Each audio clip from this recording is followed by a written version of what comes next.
యేసుక్రీస్తు నామములో మరొకసారి మీ అందరికి కూడా ప్రత్యేకమైన వందనాలు. దేవుని యొక్క సన్నిధానంలో మన హృదయాలను ఆయన వాక్యం కొరకు మనం సిద్ధపరచుకుందాం. ప్రభు మాట్లాడుతున్న ప్రతిసారి కూడా మన మనస్సాక్షి తట్టి లేపబడుతూ ఉంది.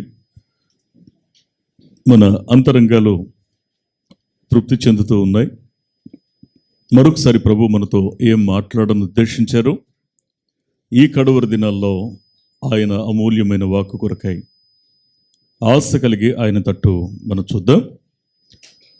2వ కొరింథీ పత్రిక మొదటి అధ్యాయము 18వ వచనాన్ని ఒకసారి మనం చదువుకుందాం. దేవుడు నమ్మదగినవాడు కనుక మేము మీకు చెప్పిన వాక్యము అవునని చెప్పి కాదన్నట్టుగా ఉండలేదు. కళ్ళు మూసుకొని చిన్న ప్రార్థన చేద్దాం.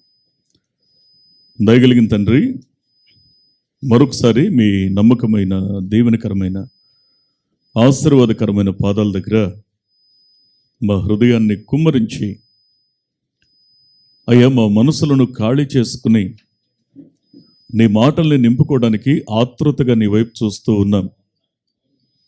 మాట్లాడండి, మా హృదయాలను ఆత్మీయంగా మేల్కొల్పండి. మీ ఉద్దేశానికి తగినట్లుగా మేము బ్రతికేలా మా మనస్సాక్షిని తట్టి లేపండి. వాక్యంలో నా కొరకు మా కొరకు దాచబడిన సందేశాన్ని మేము స్పష్టంగా గ్రహించి వాక్యానుసారమైన జీవితాన్ని మేము కలిగి ఉండేలా మమ్మను రేపమని నీ పాదాలు పట్టుకుంటున్నాం. వాక్యము నీది, మాట్లాడువారు మీరు, ప్రజలు నీ వారు, సమయము నీది. అయ్యా మీరు మాట్లాడితే మేము బ్రతుకుతాం.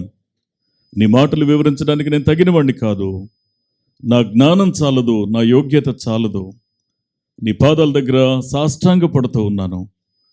నన్ను నీ సిలువ చాటును మరుగుపరిచి మీరే నాతోనూ మాతోనూ మాట్లాడి మా హృదయాలను ఉజ్జీవపరచమని యేసునామములో ప్రార్థిస్తున్నాం మా పరమ తండ్రి.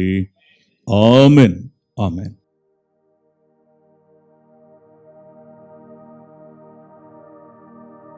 నమ్మకత్వం అనేది ప్రధానమైనటువంటి లక్షణం. ఈ నమ్మకత్వానికి ఖచ్చితంగా ఉండాల్సిన అర్హతలు ఏంటి అనంటే, ఒకటి, నీ స్థాయి, నీ స్థితి, నీ పొజిషన్ని అది ఆత్మీయంగా నువ్వు ఎదగడానికి అడ్డు లేకుండా దాన్ని ప్రక్కకు తోయడం. రెండవది, ఇంకో మాట, ఖచ్చితంగా దేవుని ప్రతినిధిగా ఉండే ప్రతి అవకాశాన్ని కూడా నువ్వు సద్వినియోగం చేసుకోవడం. మూడవది, ఖచ్చితంగా క్రీస్తు కొరకు శ్రమ అనుభవించడానికి నువ్వు సంసిద్ధంగా ఉండడం. నాలుగవది, నువ్వు ఎంత తగ్గించుకున్నా, ఎంత శ్రమ పడినా నీలో ఖచ్చితంగా విధేయత అనేది నిలిచి ఉండడం నువ్వు ఫలించడానికి కారణమవుతుంది. దేవుని వాక్యాన్ని మనం జాగ్రత్తగా అర్థం చేసుకునే ప్రయత్నాన్ని మనం చేస్తే, ఇక్కడ సిల్వానులో ఉన్న శ్రేష్టమైనటువంటి వ్యక్తిత్వం, సిల్వానులో ఉన్న శ్రేష్టమైన వ్యక్తిత్వం. ఇక్కడ ఇంకొక మాట జ్ఞాపకం చేస్తాడు సిల్వాను గురించి. పరిశుద్ధ గ్రంథంలో సిల్వాను ఒకటి నమ్మకస్తుడు అని చూసాం. ఎందుకు నమ్మకస్తుడో కొన్ని కారణాలు చూసాం. సిల్వానులో ఉన్న ఇంకొక అద్భుతమైన అంశం ఏంటి అనంటే,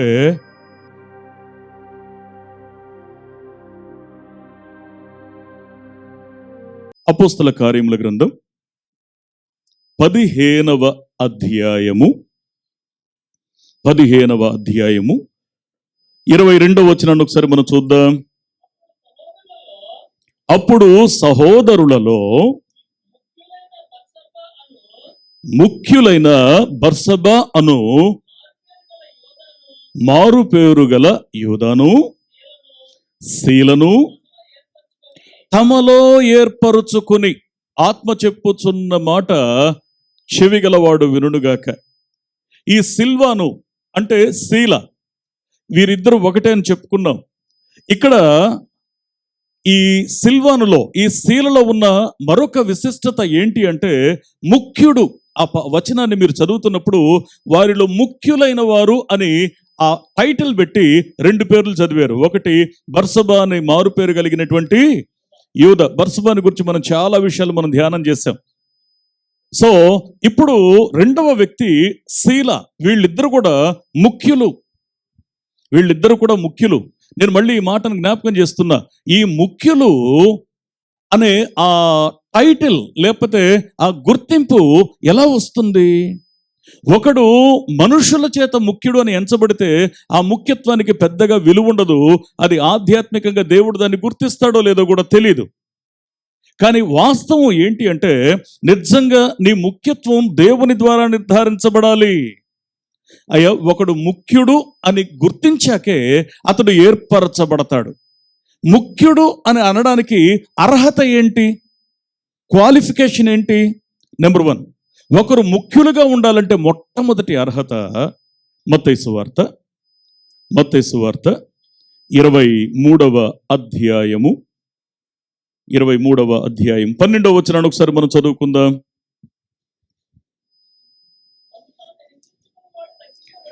తనను తాను హెచ్చించుకునివాడు తగ్గించబడును,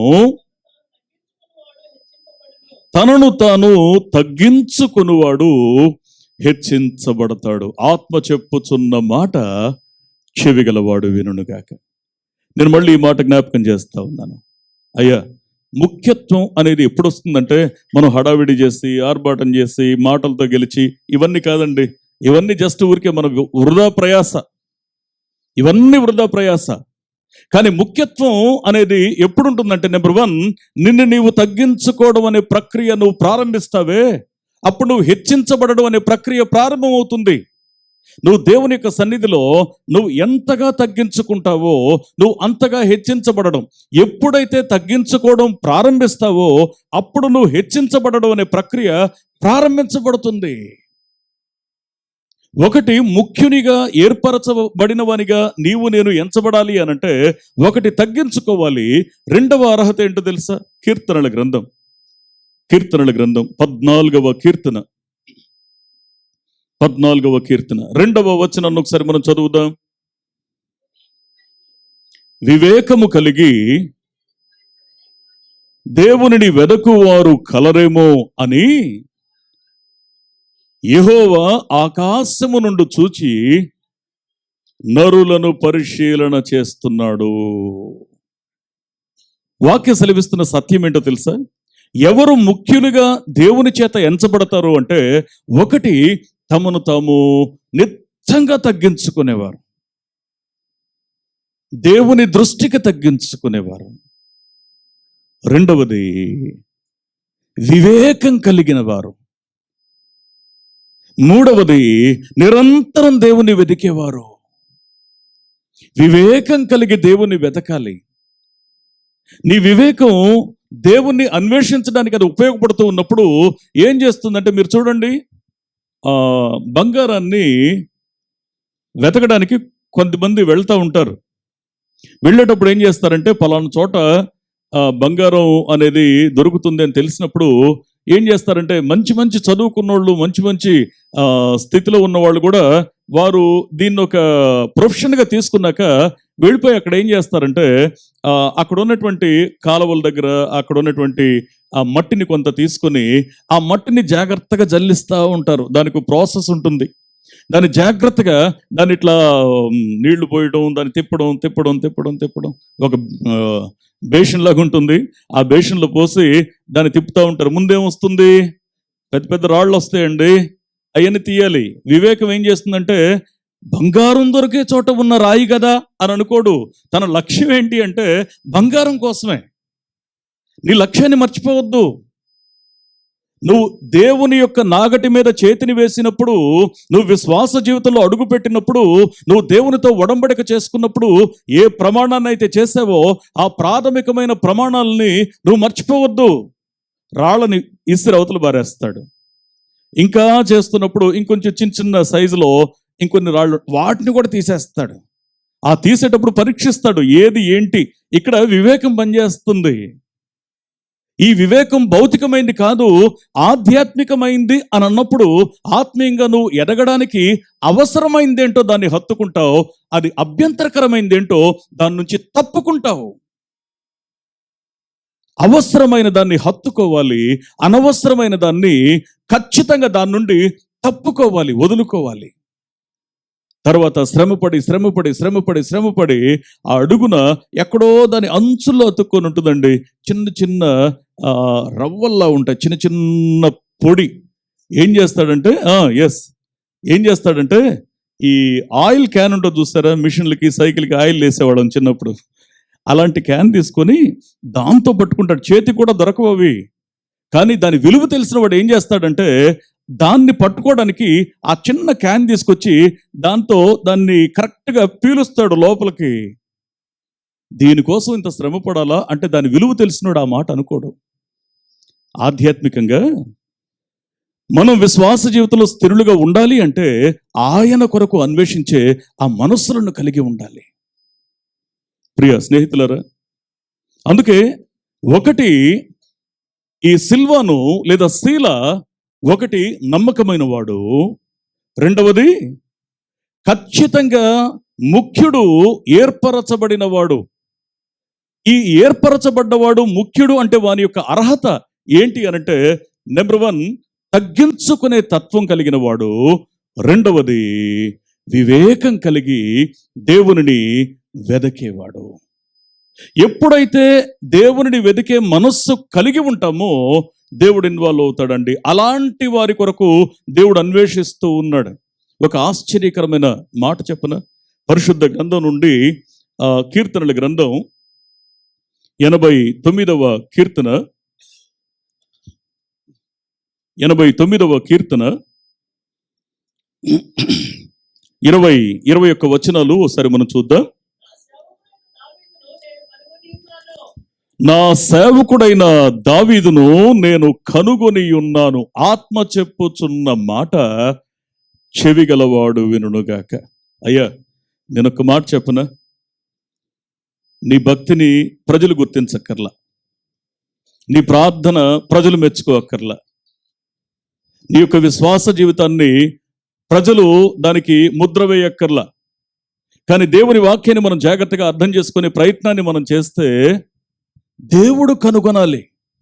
నీ తగ్గింపును, నీ ప్రార్థనను, నీ పరిశుద్ధతను, నీ వ్యక్తిత్వాన్ని, నీ యొక్క ప్రార్థనా జీవితాన్ని ఎవరు కనుగొనాలి అంటే దేవుడు కనుగొనాలి. ఒకవేళ దేవుడు కనుగొనేలా నీ విశ్వాస జీవితపు అడుగులు ఉన్నాయి అంటే దానివల్ల కలిగే ఇంకొక ఆశీర్వాదకరమైన మెట్టేంటో తెలుసా? చదవండి. పరిశుద్ధ తైలముతో అతనిని అభిషేకించి ఉన్నాను, ఆత్మ చెప్పుచున్న మాట చెవిగలవాడు వినుడుగాక. ఒకటి దేవుడు కనుగొంటే, రెండవది ఆయన నిన్ను అభిషేకిస్తాడు. దేవుని యొక్క ఉద్దేశాలు గొప్పవి. ఆయన నిన్ను ఏ ఉద్దేశంతో, ఆయన నిన్ను ఎలా వాడుకోవాలనుకుంటే అలా వాడుకుంటాడు. నేను ఒక మాట చెప్పనా, పాల్ యాంగిచో గారి పేరు ఎంతమందికి తెలుసండి?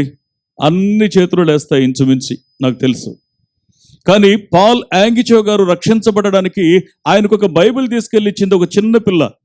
ఆ పాప పేరు ఎంతమందికి తెలుసు? ఎవరికి తెలీదు, తెలియక్కర్లేదండి. కానీ ప్రతిఫలం ఆ పాపకు దేవుడు ఎంతో గొప్పగా సిద్ధపరచుంచాడు. నీ పరిధిలో నువ్వు చేయి, నీ బాధ్యతను నువ్వు నిర్వర్తించు. దేవుడు నీకు అప్పగించిన పరిధిలో, నీ ఉద్యోగం, నీ వ్యాపారం, నీకు అప్పగించిన పరిధిలో నీ బాధ్యతలన్నీ నిర్వర్తిస్తూనే నీకు అప్పగించబడిన పరిధిలో ఆయన నీకు ఏది కేటాయించాడో దాన్ని శక్తివంచన లేకుండా చేయి. దేవుని యొక్క వాక్యం సెలవిస్తున్న సత్యం ఏంటో తెలుసా? నువ్వు చేస్తున్న పని లోకం గుర్తించాల్సిన అవసరం కూడా లేదక్కడ. ఒకటి దేవుడు కనుగొనాలి, రెండవది దేవుడు అభిషేకించాలి, మూడవది ఏంటో తెలుసా? నా చేయి ఎడతెగక అతనికి తోడయ్యుండును.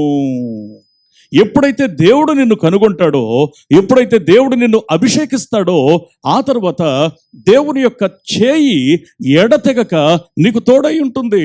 నువ్వు వేస్తున్న ప్రతి అడుగులో, నువ్వు చేస్తున్న ప్రతి ప్రయత్నంలో, నువ్వు ఆశిస్తున్న ప్రతి ఆశలో, నీ ప్రతి ఆశయంలో దేవుని హస్తము ఉన్నవి లేనట్లుగా, లేనివి ఉన్నట్లుగా చేయగలిగిన ఆశ్చర్యకరమైనటువంటి ఆ అదృశ్య హస్తము నీ బ్రతుకులో అద్భుతాన్ని చేస్తుంది. అందుకే ముఖ్యునిగా దేవుని దృష్టిలో ఉండడానికి ఆతృత కలిగి ఉండడం. సిల్వాను దానికోసమే తప్పించాడు. సిల్వాను ఎక్కడ కూడా పెద్ద పెద్ద ఆ విషయాలు తన గురించి రాయబడలేదు, కానీ బైబిల్లో ఉన్న అనేకమైన సందర్భాలు అతని యొక్క ముఖ్యత్వాన్ని గురించి మాట్లాడడానికి, ప్రస్తావించడానికి దేవుడు అనుమతించాడు. అంతేకాకుండా అక్కడ అంటాడు, నా బాహుబలము అతనిని బలపరుచును, ఆత్మ చెప్పుచున్న మాట చెవిగలవాడు వినుగాక. బలపరిచే దేవుడు నీ పక్షంగా ఉన్నాడు.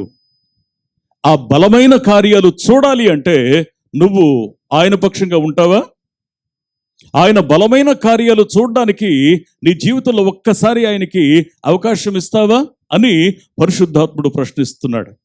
సిల్వాను యొక్క జీవితంలో ఉన్నటువంటి శ్రేష్టమైన అంశం ఏంటి అంటే, ఒకటి నమ్మకమైన వాడు, రెండవది ముఖ్యుడు, ఏర్పరచబడిన వాడు. మూడవ విషయాన్ని కూడా ఒకసారి మనం చూస్తే అపోస్తల కార్యముల గ్రంథం 15వ అధ్యాయము 32వ వచనాన్ని ఒకసారి మనం చూద్దాం.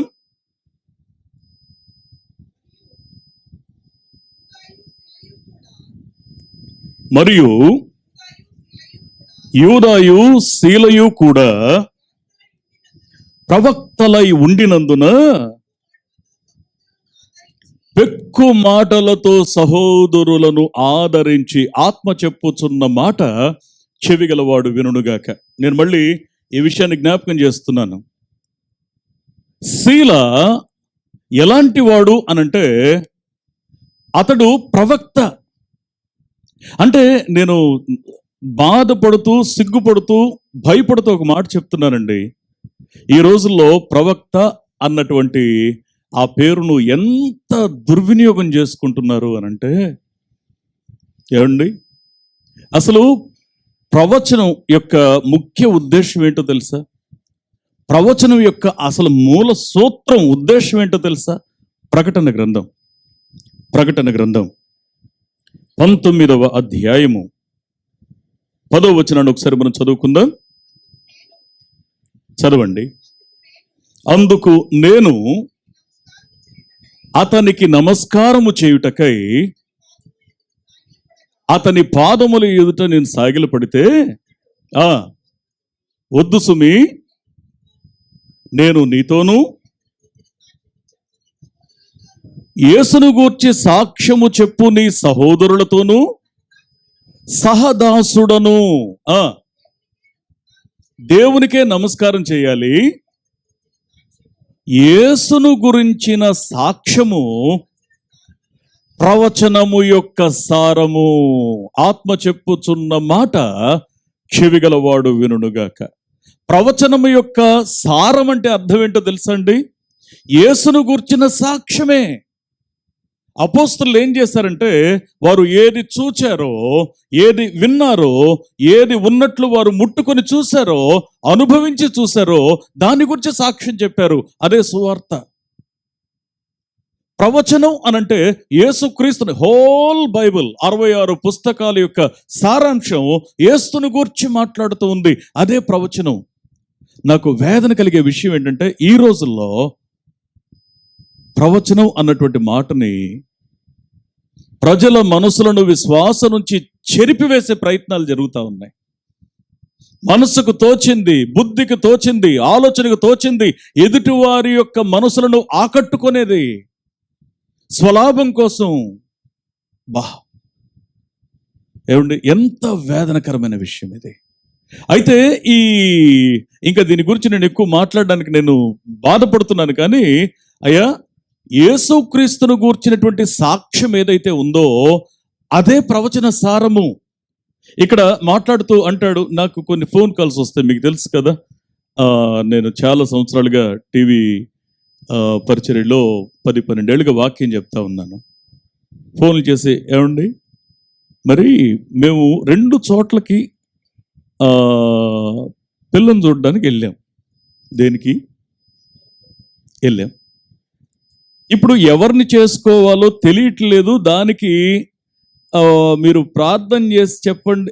అడిగేది కూడా ఎట్లా అడుగుతారంటే, ఎవరిని చేసుకుంటే మా అబ్బాయి బాగా ఆస్తిపరుడవుతాడు, ఎవరిని చేసుకుంటే వాళ్ళ ప్రాపర్టీస్ మాకు స్వాధీనం అవుతాయి, ఎవరిని చేసుకుంటే మా అబ్బాయి.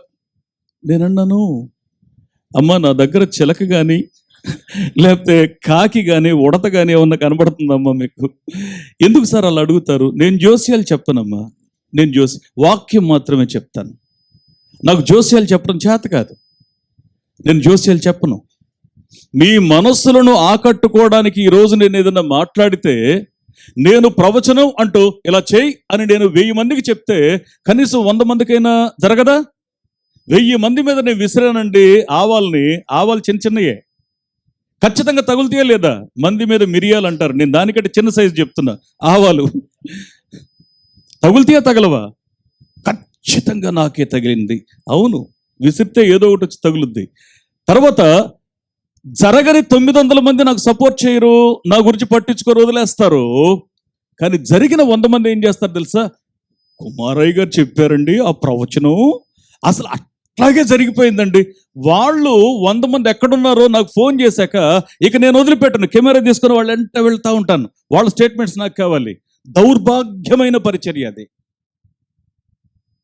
దౌర్భాగ్యమైన పరిచర్య. I very sorry to say, దేవుడు నిన్ను అప్పగించింది, నిన్ను పిలుచుకుంది, నిన్ను ఎన్నుకుంది. ఎందుకు అనంటే క్రీస్తును గూర్చిన సాక్ష్యమును గూర్చి మాట్లాడడానికే నిన్ను నిలబెట్టుకున్నాడు. నీకు తెలుసా, నువ్వు నివాసం చేస్తున్న పరిసరాలలో నీ అనుభవాన్ని, నీ సాక్ష్యాన్ని పంచుకోవడానికి నిన్ను కొన్ని ప్రాంతాలలో, కొన్ని కుటుంబాలలో, కొన్ని పరిస్థితుల్లో దేవుడు నిన్ను నివాసం చేపిస్తా ఉన్నాడు. దానికి ఒక ఉద్దేశం ఉంది. నీకు శ్రమలు ఉండొచ్చు, బాధలు ఉండొచ్చు, అనారోగ్యం ఉండొచ్చు, ఆర్థికపరమైన ఇబ్బందులు ఉండొచ్చు. ఇవన్నీ కూడా నీ ఆత్మీయ జీవితానికి కొలమానం కాదు. అవన్నీ కూడా ప్రాక్టికల్ లైఫ్లో ఒక భాగమే. వాటిని ప్రక్కన పెట్టండి. నిజంగా ఇక్కడ మాట్లాడుతున్న మాటను మనం చూస్తే, శీల, యూద ఇద్దరు కూడా వారు ప్రవక్తలే. ఎక్కువ మాటల చేత సహోదరుల హృదయాలను ఆదరించారు, వారిని బలపరిచారు. పరిశుద్ధ గ్రంథాన్ని మనం జాగ్రత్తగా అర్థం చేసుకునే ఆ ప్రయత్నాన్ని మనం చేస్తే, ఇక్కడ ఒక చక్కని మాట మాట్లాడతారు. చూడండి, 1 కొరింథీ పత్రిక 1వ అధ్యాయము 5-6 వచనాలు ఒకసారి మనం చూద్దాం. క్రీస్తును గూర్చిన సాక్ష్యము మీలో స్థిరపరచబడినందున ఆత్మ చెప్పుచున్న మాట చెవిగలవాడు వినుగాక. క్రీస్తును గూర్చిన సాక్ష్యము మీలో స్థిరపరచబడినందున, క్రీస్తును గూర్చిన సాక్ష్యం మనలో స్థిరపరచబడాలి. అది స్థిరపరచబడినప్పుడు ఏం జరుగుతుంది అనంటే, ఆయన యందు మీరు ప్రతి విషయములోనూ, అనగా సమస్త ఉపదేశములోను, సమస్త జ్ఞానములోను ఐశ్వర్యవంతులైతిరి. ఆత్మ చెప్పుచున్న మాట చెవిగలవాడు వినుగాక. ఏమంటే, నేను దుఃఖపడతా చెప్తానండి, ఎంతమంది ఈ దినాన్న ప్రవచనం అంటూ విశ్వాస జీవితాలను చెరిపేశారో తెలుసా అండి? ఇక నేను ఇట్లా చెప్తున్నా, చెయ్యి నీకు కలిసి వస్తుంది. కలిసి రావడం ఏంటి? విశ్వాస జీవితంలో కలిసి రావడం ఏంటండి?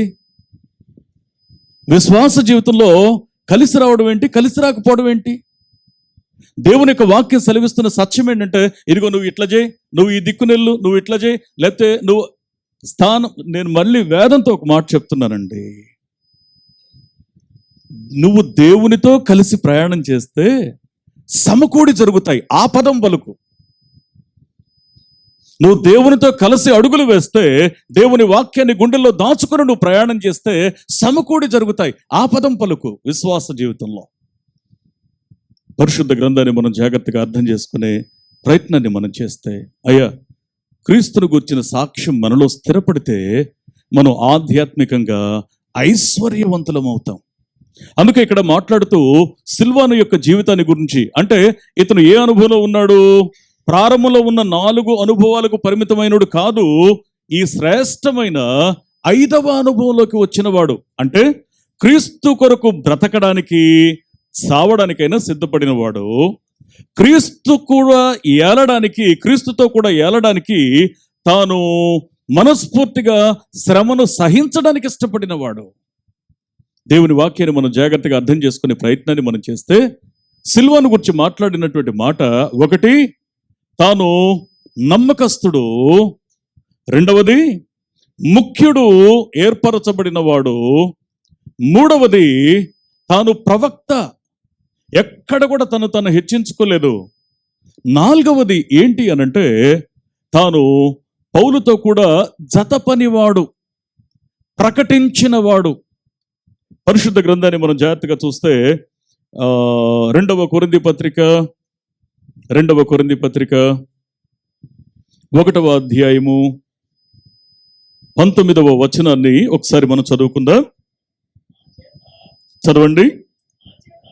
మా చేత అనగా నా చేతను, సిల్వాను చేతను, తిమోతి చేతను మీలో ప్రకటించబడిన దేవుని కుమారుడగు యేసుక్రీస్తు ఆత్మ చెప్పుచున్న మాట చెవిగలవాడు వినుడుగాక. ఇక్కడ ఏమంటాడంటే, మీలో యేసుక్రీస్తు ప్రకటించబడ్డాడు.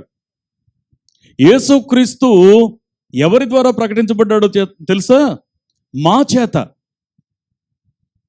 చేత. అంటే ఎవరు? యేసుక్రీస్తును గురించి ప్రకటించిన వారెవరు? ఒకటి నా చేతను, అంటే పౌలు మాట్లాడుతున్నాడు ఈ మాట, నా చేతను. రెండవది, పౌలు తర్వాత స్థానాన్ని ఎవరికి ఇచ్చాడు? సిల్వానుకి ఇచ్చాడు. సిల్వాను చేతను, తర్వాత తిమోతి చేతను.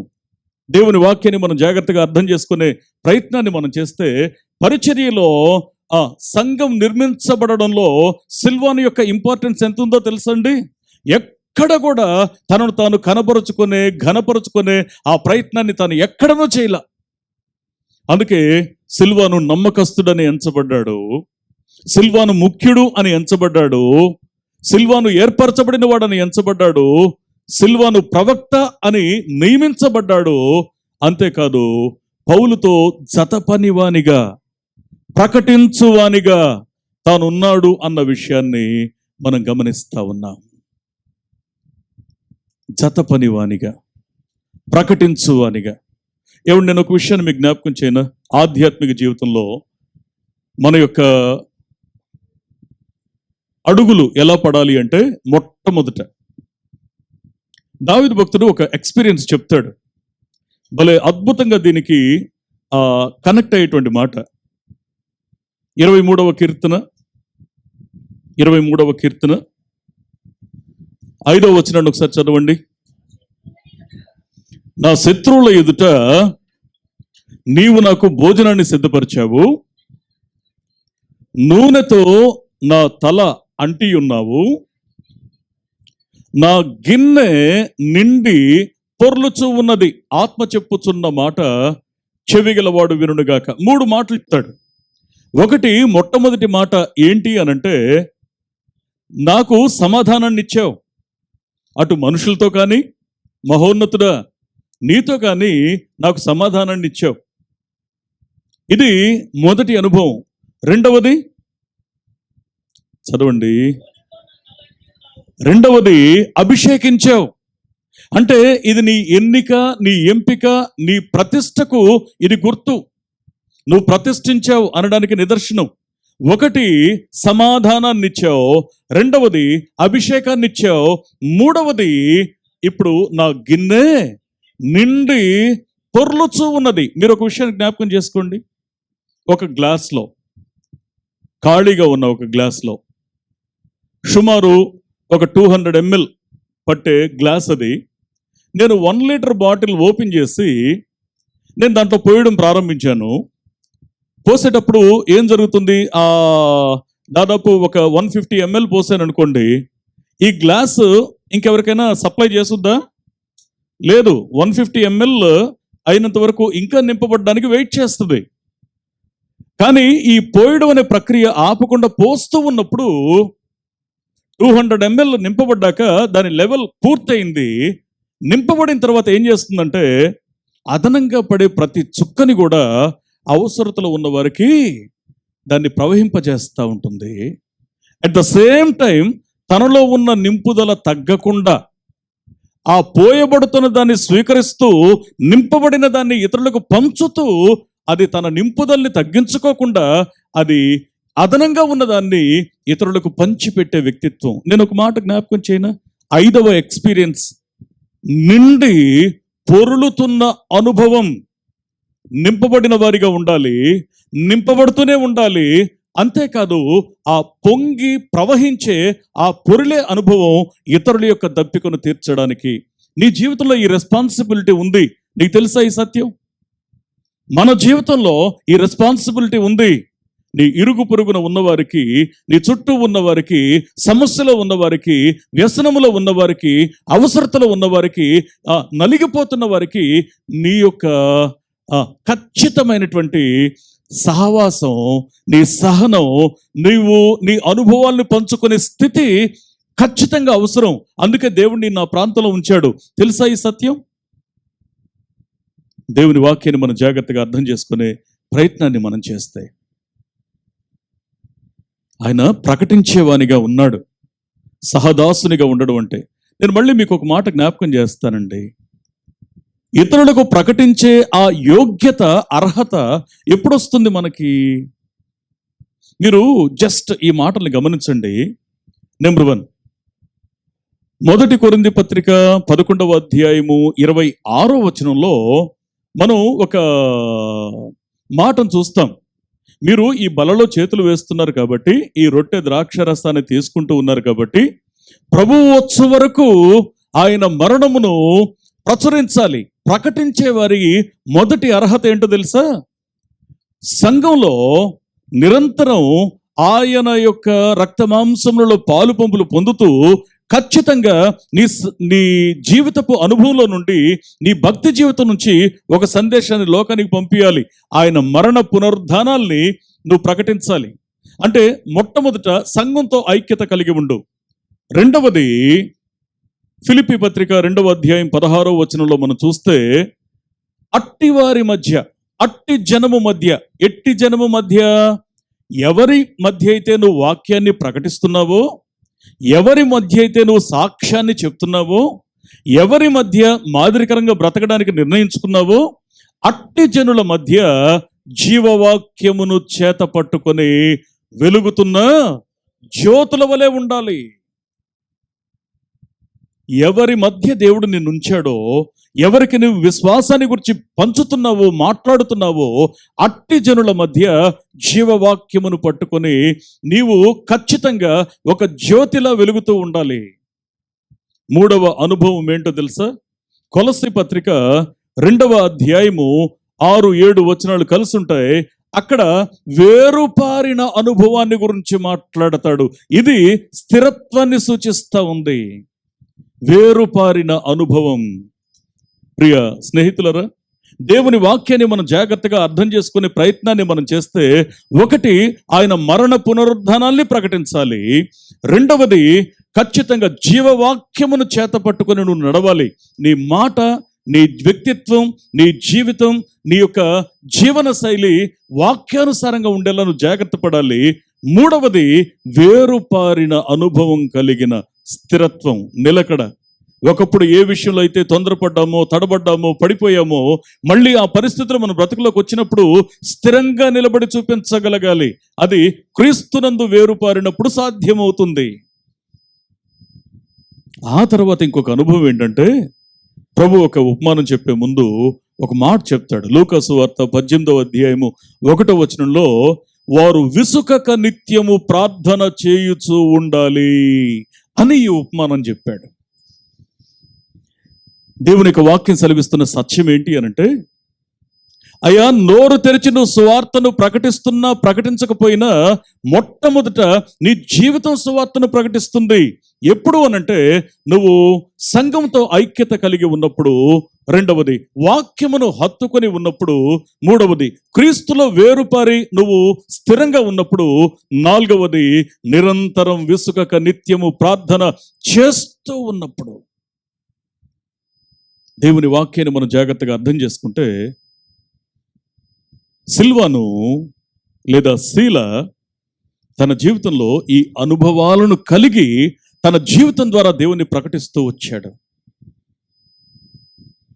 ఐదవ ఎక్స్పీరియన్స్ ఏంటో తెలుసా అండి?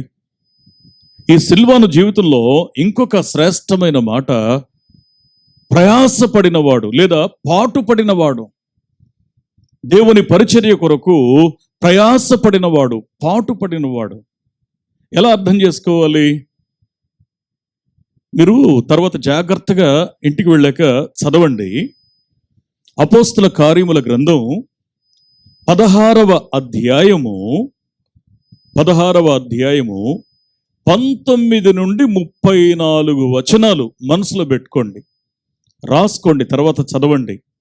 ఈ 19 నుండి 34 వచనాల్లో ఎప్పుడు ఈ పదాల్ని ధ్యానిస్తూ ఉన్నా మన దృష్టి అంతా ఎవరి మీద ఉంటుంది? పౌలు మీదే ఉంటుంది. మన దృష్టి ఎప్పుడు పౌలు మీద ఉంటుంది. కానీ వాస్తవం ఏంటంటే, ఇక్కడ వారు ఇద్దరు కలిసి పరిచర్య చేశారు. పౌలు, శీల ఇద్దరు కూడా కలిసి ఇక్కడ పరిచర్య చేశారు. స్పందన ఏంటో తెలుసండి?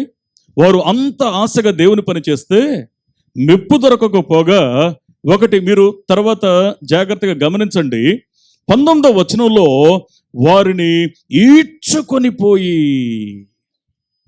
నువ్వు దేవుని కోసం నమ్మకంగా ఉన్నావు కాబట్టి ఇమ్మీడియట్గా నీకు బెనిఫిట్ కలగాలి అని ఆశపడొద్దు.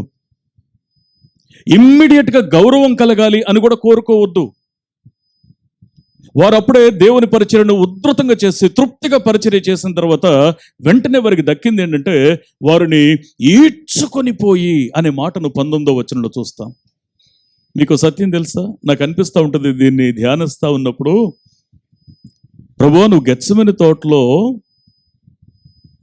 ఆ చివరిసారి ప్రార్థన ముగించిన తర్వాత నిన్ను పట్టుకోవడానికి వచ్చిన వాళ్ళు నిన్ను ఈడ్చుకుంటూ వెళ్ళారు. ప్రభువా,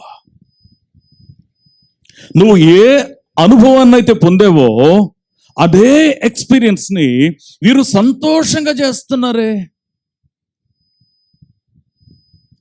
నాకు ఒక విషయం, నేను ఒకసారి ఒక ఊర్లో మీటింగ్కి వెళ్ళాను. సరే, ఉన్నట్టుండి పక్కన మీటింగ్ అంటే డే టైం కూడా అయిపోయింది, ఇంకా ఈవినింగ్ మీటింగ్కి ప్రిపేర్ అవుతున్నాం. ఈలోపు మధ్యాహ్నం లేదా సాయంత్రం అనుకుంటాను, పక్క ఇంటి దగ్గర నుండి పెద్ద పెద్ద అరుపులు, కేకలు, ఇవన్నీ గందరగోళం వినబడతా ఉన్నాయి. ఏంటి అని ఈ నాకు ఆతిథ్యం ఇచ్చినటువంటి ఇంటి వాళ్ళు గబగబా వెళ్ళి అక్కడ చూసి తర్వాత వచ్చారు.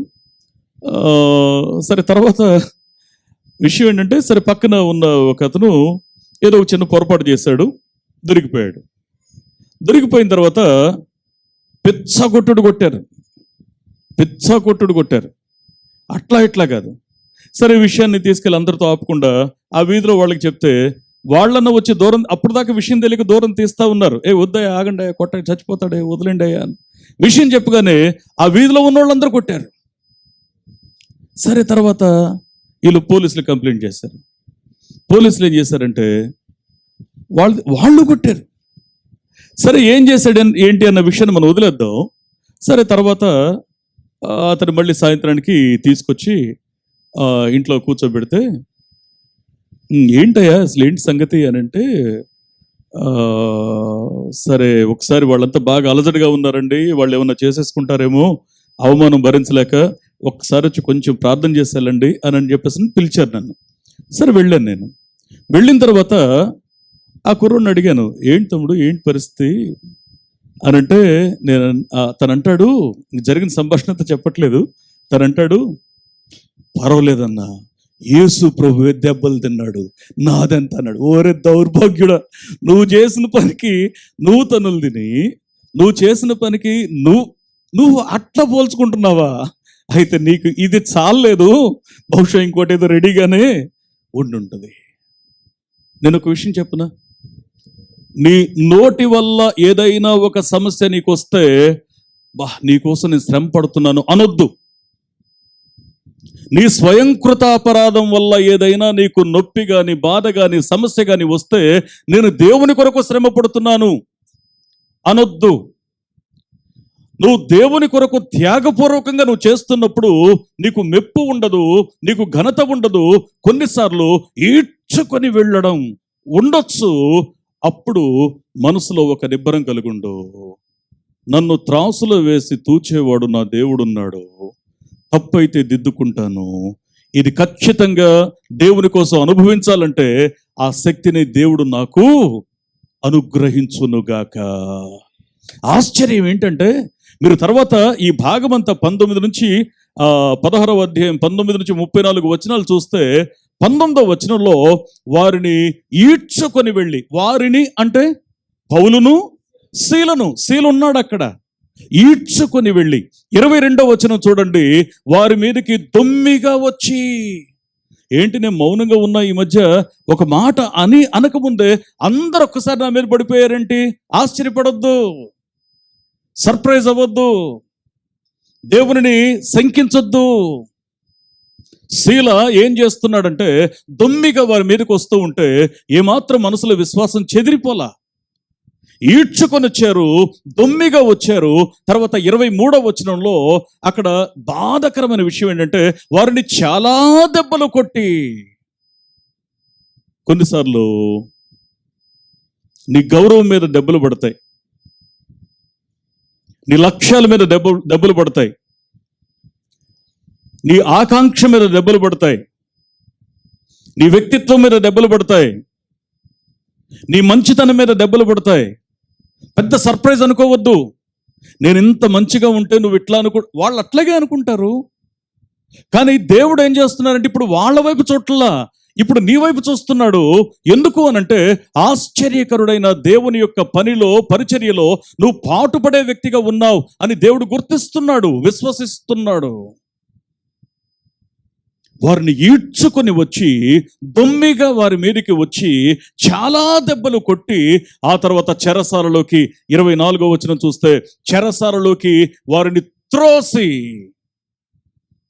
కదలడానికి వీలు లేకుండా బంధకాలు వేస్తారు. నువ్వు ఇది చేయొద్దు, అది చేయొద్దు, అలా చేయొద్దు, ఇలా చేయొద్దు. కొన్నిసార్లు నిర్బంధాలు ఉంటాయి నీకు. కానీ దేవుని యొక్క వాక్యం సెలవిస్తున్న సత్యం ఏంటి అనంటే, ఇంత అవమానకరమైన పబ్లిక్లో అవమానం జరిగింది, నిన్ను ఒంటరిగా తీసుకొచ్చి నిన్ను చాలా దెబ్బలు కొట్టారు. ఆ తర్వాత ఇంత సహిస్తున్న నిన్ను చెరసాలలోకి త్రోసివేసి, సరే బాధ్యత కదా ఏం చేద్దాం అని ఏదో ఒక రకంగా చేస్తూ ఉంటే, ఆ చేసేదానికి కూడా కనీసం గౌరవం కూడా, మర్యాద కూడా దొరకట్లేదు. దాన్ని ఆశించద్దు. కానీ నిజంగా విశ్వాసం కలిగిన హృదయం ఏం చేస్తుందో తెలుసండి, ఈ కఠినమైన పరిస్థితుల్లో, ఇలాంటి స్థితిలో శీల, పౌలు ఏం చేశారంటే 25వ వచనంలో, ఒకటి ప్రార్థన చేశారు, రెండవది కీర్తనలు పాడారు. చప్పట్లు కొడుతూ దేవుని మహిమపడదాం ఒకసారి. నీ శ్రమ, నీ బాధ అది తీవ్ర రూపం దాలుస్తూ ఉన్నప్పుడు నువ్వు దేవుని కొరకు ఎదురు చూడాలో తెలుసా? కాస్త విరామం దొరికితే నేను దేవుణ్ణి స్తుతించుకోవచ్చు కదా. ప్రార్థన, ఆ స్తుతి, ఆ తర్వాత జరిగినటువంటి అంశాలు ఏంటో తెలుసా అండి? మీరు జాగ్రత్తగా అర్థం చేసుకోండి. 26వ వచనంలో వీరు కేవలం ప్రార్థించారు, దేవుని స్తుతించారు. 26వ వచనంలో బంధకాలు ఊడిపోయినట్లు మనం చూస్తా ఉన్నాం. చప్పట్లు కొడుతూ దేవుని మహిమపరుద్దాం ఒకసారి. నీ బంధకాలు తెంచడం దేవునికి అసాధ్యం కాదది. నీ బంధకాలను తుత్తునీళ్ళు చేయడం దేవునికి అసాధ్యం కాదు. అవసరమైతే భూకంపాన్ని రప్పిస్తాడు ఆయన. దేవునికి వాక్యం సెలవిస్తున్న సత్యం ఏంటి అంటే, నీ స్థితి మార్చగలిగిన వాడు నీతో మాట్లాడుతూ ఉన్నాడు, నిన్ను స్థిరపరచగలిగిన వాడు నీతో మాట్లాడుతున్నాడు. ఆశ్చర్యకరమైన విషయం ఏంటో తెలుసా అండి? వారి బంధకాలు, ఏ బంధకాలైతే మనుషులు వేశారో ఆ బంధకాలన్నీ మహోన్నతుడు తెంచేశాడు. 29వ వచనంలో ఎవరైతే బంధించారో, ఎవరైతే కొట్టారో, ఎవరైతే వారిని బాగా అవమానపరిచారో వారు వచ్చి పౌలుకు శీలకు సాగిలపడినట్లు మనం చూస్తున్నాం. నేను ఒక మాట మీకు చెప్పనా, వాస్తవంగా సువార్త ప్రకటించిన తర్వాత 4 రకాలైన ఎక్స్పీరియన్సెస్ చూసి వీరు చెరసాల్లోకి వచ్చి బాగా దెబ్బలు తిని గాయాలైపోయి రక్తాలు కారుతున్న టైంలో ఏమాత్రం ఎందుకు వచ్చిన బాధ ఇది అని అనుకోకుండా, మహోన్నతుడైన దేవుడు ఆయన ఎంపిక చేసి ఇచ్చిన బాధ్యత అని నమ్మిన కారణం చేత కనికరం కలిగిన దేవుని యొక్క పాదాల దగ్గర మనస్ఫూర్తిగా స్తుతించారు. ఎప్పుడైతే శ్రమలో ఉండి కూడా నువ్వు స్తుతించగలుగుతావో, నీకు తెలుసా, నువ్వు అడగకుండానే దేవా మా బంధకాలు తెంచేయి అని వారు అడగల, మాకెందుకు ఈ సమస్య అని అడగల, కానీ దేవుణ్ణి స్తుతించారు. బంధకాల్లో ఉన్నప్పుడు ఆ బంధకాలు ఊడిపోయినట్లు మనం చూసాం. ఎవరు హింసించారో వారు తమ ఎదుట సాగిలపడినట్లు. నిన్ను నిలబడనీయకుండా చేస్తున్న ప్రతి సమస్య నీ ఎదుట సాగిలపడునుగాక. దేవుని యొక్క వాక్యం సత్యమైంది, దేవుని వాక్యం అమూల్యమైంది. అందుకే జాగ్రత్తగా దేవుని వాక్యాన్ని అర్థం చేసుకుంటే ఇక్కడ శీల యొక్క ఇంపార్టెన్స్ కూడా మనం గమనించగలిగితే, మీరు తర్వాత మీరు 30 వచనాలు మీరు చూస్తే పరిశుద్ధాత్మ దేవుడు ఖచ్చితంగా ఈ పదాలని వాడిస్తాడు. వారు అనే మాట 30వ వచనంలో, బోధించిరి అనే మాట 31వ వచనంలో ఈ మాటలు రాయిస్తాడు. అంటే శీల యొక్క ఇన్వాల్వ్మెంట్. మనం ఎప్పుడు పౌలును మాత్రమే చూస్తాం ఇక్కడ, కానీ శీల యొక్క ఇన్వాల్వ్మెంట్ ఏంటి అనంటే వారు బోధించిరి. ఎస్, ఇంత శ్రమపరిచిన వారికి వారు సువార్తను బోధిస్తున్నారు. వాస్తవంగా బంధకాలు తెగిపోయినప్పుడు వారు పెద్దగా సర్ప్రైజ్ అవ్వలా. అందరూ వచ్చి వారికి సాగిలపడుతూ ఉన్నప్పుడు అప్పుడు కూడా పెద్దగా ఆనందించలా. ఆ తర్వాత వారిని బయటికి తీసుకొచ్చాక ఆ 33, 34 వచనాల్లో ఉన్న ఆ విషయాలు మనం అక్కడ ఉన్నటువంటి భాగమంతా మనం చూస్తే, వెంటనే వారికి సువార్తను ప్రకటించడం మాత్రమే కాకుండా ఆ తర్వాత వీరిని బయటికి తీసుకొచ్చాక వారి గాయములను కడుగుతారు. గాయములను కడిగిన తర్వాత అప్పుడు కూడా వీరి మనసులో ఇంకా ఒక లక్ష్యాన్ని సాధించినట్లో, లేకపోతే పోన్లే సమస్య తప్పిపోయింది అని అనుకోవడమో, లేకపోతే వీరు మన ఘనతను గుర్తించారు అనుకోవడమో జరగల. ఏం జరిగిందంటే వీరి గాయాలు కడిగినప్పుడు కూడా ఇంకా మామూలుగానే ఉన్నారు. గాయాలు కడిగిన తరువాత ఆ ఇంటి వారంతా బాప్తిస్మం పొందారు. చప్పట్లు కొడుతూ దేవుని మహిమపడదాం ఒకసారి. ఆ ఇంటి వారందరూ బాప్తిస్మం పొందారు. అప్పుడు వీరి హృదయాలు తెప్పరిల్లడాన్ని చూస్తాం. నేను ఒక మాట చెప్పనా, వీరి శరీరానికైన గాయాలు కడిగినా కడగకపోయినా దాన్ని పట్టించుకోలేదు, కానీ ఆధ్యాత్మికమైనటువంటి మరొకరి ఆ పుండ్లు కడగబడడం, ఆధ్యాత్మికమైనటువంటి వారి గాయాలు మాన్పబడడం, దానికోసం తాత్కాలికంగా నీ శరీరానికో మనసుకో చిన్న చిన్న గాయాలైతే యాక్సెప్ట్ ఇట్, అనుమతించు. ఒకరి ఆధ్యాత్మిక జీవితంలో పరివర్తన కలగాల్సినటువంటి ఆ ప్రక్రియ కోసం దేవుడు నిన్ను బాధ్యత కలిగిన వ్యక్తిగా నిలబెడితే, ఒకవేళ నీ మనసుకో శరీరానికో చిన్న చిన్న గాయాలైతే అనుమతించు, దేవుని ప్రణాళికను గౌరవించు. ఆ తర్వాత జరిగిన విషయం ఏంటంటే 34వ వచనంలో మనం చూస్తాం, వాళ్ళు సంతోషించి ఇంటి అందరితో కలిసి వారు బాప్తిసం తీసుకున్నాక వారు విశ్వాసం ఉంచి అందరూ కలిసి ఆనందించారు. ఇంటి వారు అందరూ కలిసి. పౌలు శీలల యొక్క త్యాగం, నేను ఒక మాట మీకు జ్ఞాపకం చేస్తాను. విశ్వాస జీవితంలో దేవుడు నమ్మదగిన వాడండి, ఆయన ఆశీర్వదిస్తాడు. ఆయన ఆశీర్వాదాల్లో 4 మెట్లు అందరి జీవితంలో సహజంగా జరుగుతాయి. నెంబర్ 1, దుష్టత్వం నుంచి తప్పించబడడం.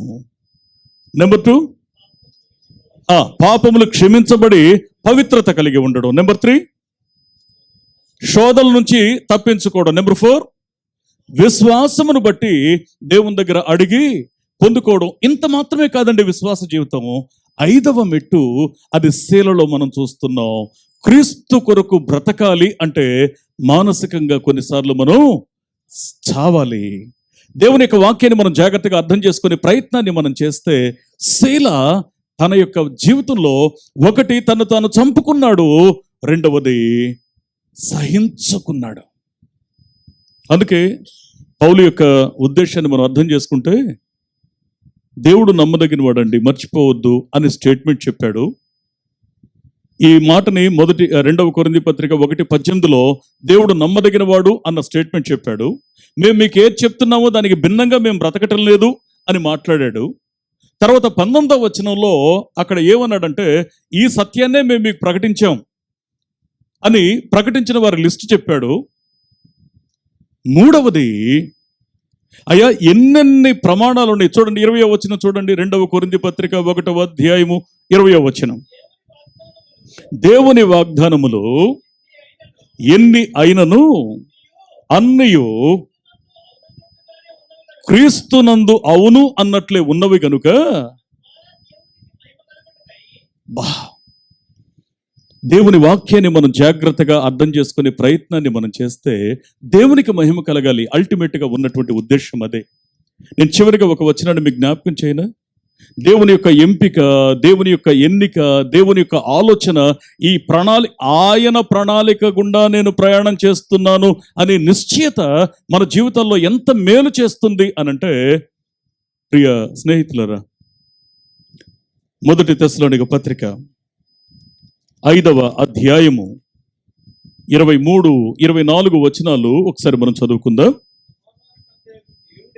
సమాధానకర్తయగు దేవుడే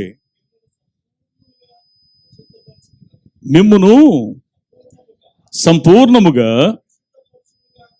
పరిశుద్ధపరచునుగాక, మీ ఆత్మయు జీవమును శరీరమును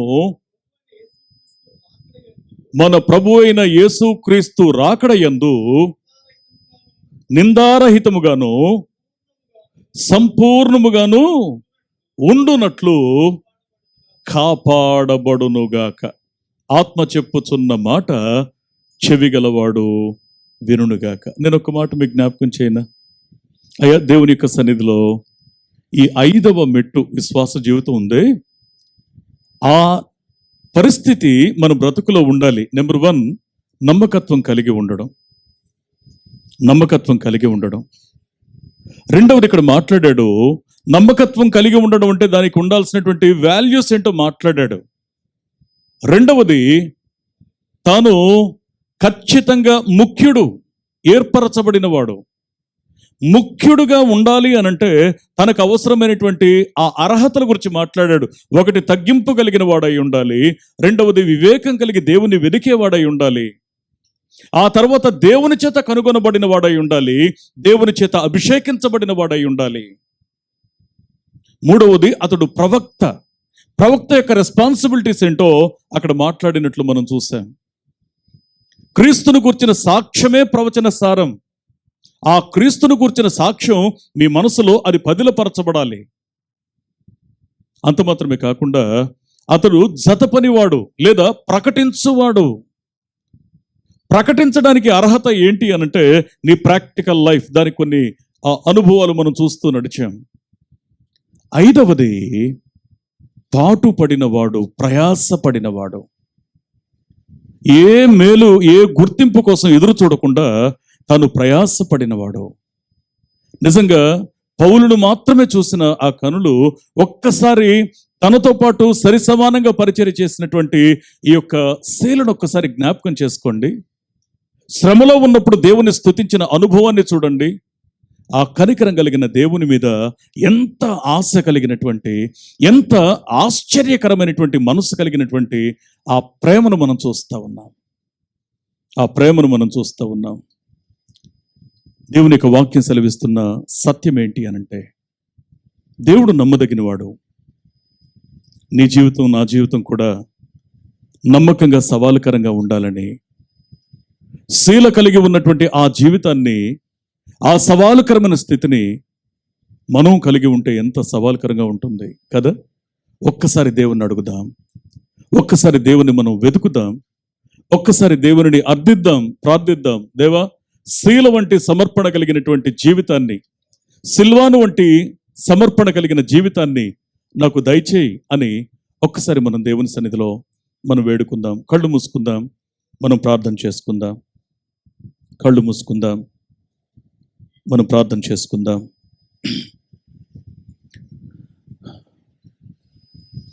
దేవుని యొక్క వాక్యాన్ని ఒక్కసారి మన గుండెల్లో నిలుపుకొని దేవుని వాక్యానుసారంగా, ఆయన ఉద్దేశానుసారంగా బ్రతకడానికి మనల్ని మనం ప్రతిష్ట చేసుకుందాం. ఆ అనుభవాలు, ఆ ఆశ్చర్యకరమైనటువంటి ప్రతిష్ఠించబడిన స్థితి మన బ్రతుకులో ఉండాలని నిండు మనసుతో మనం కోరుకుందాం. మహోన్నతుడా, మహిమ కలిగిన వాడా, మీకు స్తోత్రాలు. మరొకసారి నీ సన్నిధిలో మా హృదయం తెరిచి మేము ప్రార్థిస్తూ ఉన్నాం. మీ ఘనమైన, నమ్మకమైన, దీవెనకరమైన చేతుల చాటున సమర్పణ కలిగిన సిల్వాను వంటి జీవితాన్ని మాకును దయచేయమని మీ పాదాలు పట్టుకొని మేము వేడుకుంటూ ఉన్నాం. నమ్మకత్వాన్ని మాకు దయచేయండి. దానికి అర్హమైనటువంటి అనుభవాలు కూడా మేము ప్రయాణం చేయడానికి సహాయం చేయండి అయ్యా. ముఖ్యులుగా ఉండడానికి, మీ దృష్టికి ముఖ్యులుగా ఉండడానికి సహాయం చేయండి. ఏర్పరచబడిన వారిగా ఉండడానికి మీరు సహాయం చేయండి దేవా. నిన్ను గూర్చి మాట్లాడే ధన్యత మాకు దయచేయండి అయ్యా. జతపని వారిగా, ప్రకటించువారిగా, మా జీవితాల ద్వారా నిన్ను ప్రకటించువారిగా ఉండడానికి మీరు సహాయం చేయండి. నీ మరణ పునరుద్ధానంలో ప్రకటించే అయ్యా జీవవాక్యమును చేత పట్టుకుని అయ్యా నీలో వేరుపారే అనుభవం కలిగి విసుకక నిత్యము ప్రార్థించే అనుభవం నుండి మమ్మల్ని ముందుకు నడిపించమని నీ పాదాలు పట్టుకుంటున్నాం. ఆశ్చర్యకరుడా, మీ ఘనమైన, దీవెనకరమైన, నమ్మకమైన చేతులకు మమ్మల్ని అప్పగించుకుంటూ దేవాతని సంఘం అనే కుటుంబాన్ని, వాక్యాన్ని వింటున్నటువంటి ప్రతి ఒక్కరిని అయ్యా నీ కౌగిట్లో దాచి ఉంచి సంతృప్తికరమైన మేలుతో మీరు నింపుదురుగాక. మీరే కనికరించమని, కృప చూపించమని, విశ్వాస జీవితంలో ఈ కడువరి దినాల్లో ఇతరులకు మేము మాదిరికరంగా ఉండడానికి మీరిచ్చిన ప్రతి అవకాశాన్ని మేము సద్వినియోగం చేసుకోగలిగేలా సహాయం చేయమని, దీవించమని, ఆశీర్వదించమని యేసు క్రీస్తు నమ్మదగిన నామమున, శక్తిగల నామమున ప్రార్థించి వేడుకొనుచున్నాం మా పరమ తండ్రి. Amen, amen.